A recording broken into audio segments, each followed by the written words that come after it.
نے فرمایا دیکھو جب اللہ نے اس نور کو رکھا ہے نا، یہ نور اللہ کی بارگاہ میں رہتے ہوئے اس کی تسبیح اور تقدیس بیان کرتا تھا. بولے میرے ساتھ، یہ نور اس کی تسبیح اور تقدیس بیان کرتا تھا. کب سے؟ آدم کی تخلیق سے 14,000 سال پہلے. میرے ساتھ بولتے ہیں نا، 14,000 سال پہلے اللہ نے اس نور کو بطور امانت نبیوں کے سلبوں میں رکھا. آدم کے سلب سے ہوتا ہوتا یہ حضرت عبد المطلب کے سلب تک آ کر پہنچا. جب یہاں آیا ہے یہ نور 2 برابر حصوں میں تقسیم ہو گیا. یہ نور کیوں تقسیم ہوا؟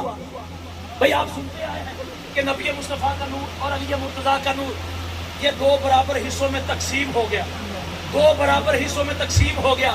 قبلہ سوال کیا کریں جو بندہ یہ بات پڑھتا ہے کہ یہی بات پڑھتا ہے جی 2 برابر حصوں میں تقسیم ہو گیا، تقسیم ہو گیا، لیکن پوچھے یہ تقسیم ہوا کیوں تھا؟